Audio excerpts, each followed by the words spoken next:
On today's show, Sergio Marchionne presents his final 5-year plan for FCA. GM receives a big investment for its autonomous vehicle unit, and the Mitsubishi Outlander has some clever features for rear seat passengers. All that and more coming right up on Autoline Daily.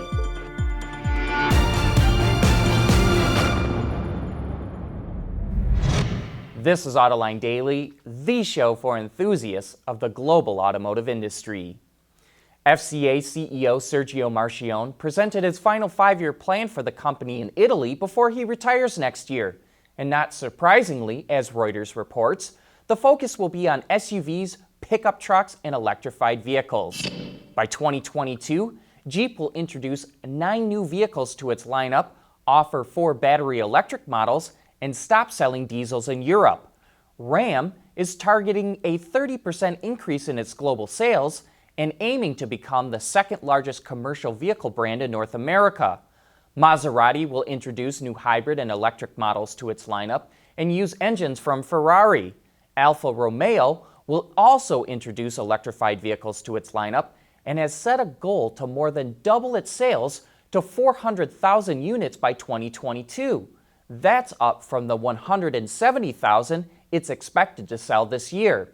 It's not known what FCA has in store for the Chrysler, Dodge, Fiat, and Lancia brands.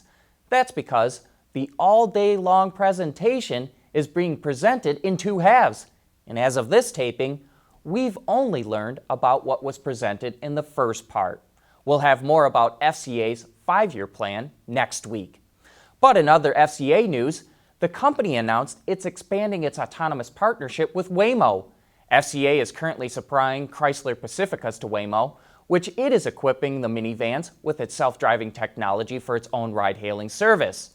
Now that order has been increased by another 62,000 Pacificas. But more interestingly, the 2 companies are in talks about using Waymo's technology in an FCA vehicle that would be sold by the automaker. And speaking of Waymo, it's easy to understand why it would want nothing to do with Uber. In February, Uber had to pay Waymo $245 million in shares to settle a legal dispute over the stealing of trade secrets. But apparently, the relationship between the 2 companies is, quote, getting better, and now Uber's CEO says it's in talks with Waymo about using some of its technology. The technology Uber wants would be used in its ride-hailing app. Uber's CEO also went on to say that its self-driving vehicles will be back on the road this summer. We'll be back with more news about autonomous vehicles right after this. Autoline Daily is brought to you by Bridgestone Tires, your journey, our passion. Dow Automotive Systems, advanced materials that deliver better results. And by Lear, a global leader in automotive seating and electrical systems. In a boost to GM's autonomous efforts, SoftBank will invest $2.25 billion in GM's self-driving unit GM Cruise, giving it a nearly 20% stake in the division. Once the transaction is complete, GM will then invest $1.1 billion into GM Cruise. The automaker plans to launch a ride-hailing service with its autonomous Chevy Bolts next year. Chinese Lidar company RoboSense and a division within the Alibaba Group just introduced the world's first self-driving delivery vehicle with a solid-state Lidar. It's equipped with 3 Lidar devices, 2 in the front and 1 in the rear. While it didn't provide specifics, RoboSense says its Lidar costs as low as a few $100s compared to a mechanical one with one of those spinning doohickeys on top.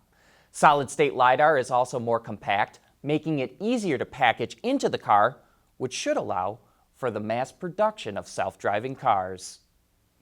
On a recent Autoline this week, we wondered if Africa could become the next automotive powerhouse. Took another step in that direction as Simba a Kenyan company, said it's in talks with 4 automakers about assembling their vehicles in the East African country. Renault and Mahindra are 2 of the automakers. Simba would not identify the other 2. They'll eventually join Volkswagen, Peugeot, and Nissan, who have all recently announced plans to open assembly lines in Kenya, which is expected to grow its market by 15% this year.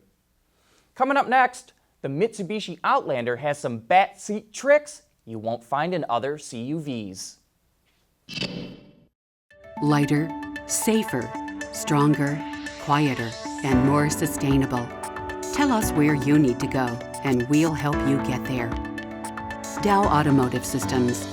We don't succeed unless you do. As a father to 2 young kids who often has to switch and strap down car seats, I probably get more acquainted with the backseat area than the average journalist. Usually, there's nothing really special going on back there. I mean, it's a back seat, right? Unless maybe it has an entertainment package. But a few things got my attention in a plug-in Mitsubishi Outlander I drove recently. This can be a minor thing, but the buckle for the center seat belt tucks nicely into the seat back. If you've ever had one of those things poking you in your side or butt, you know this is a happy little addition.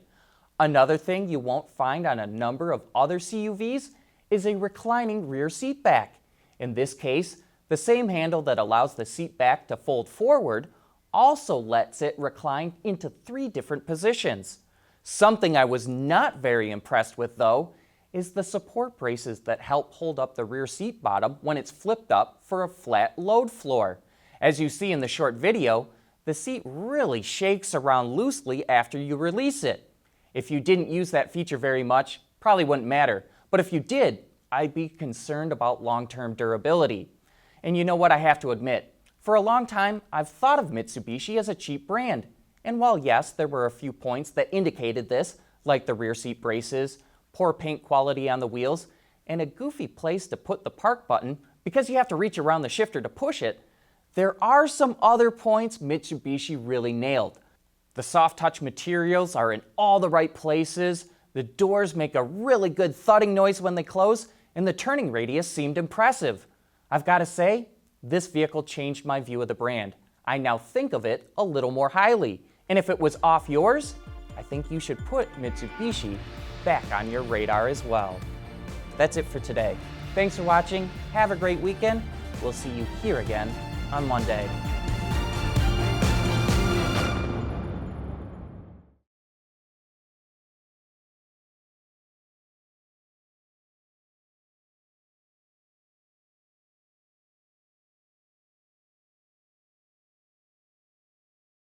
Ward's is the industry leader for news, data, and analysis. That's why companies across the globe subscribe to our premium service, maybe even your own. Log in for subscriber access now. Check your company's intranet for details and rely on wardsauto.com to keep you informed.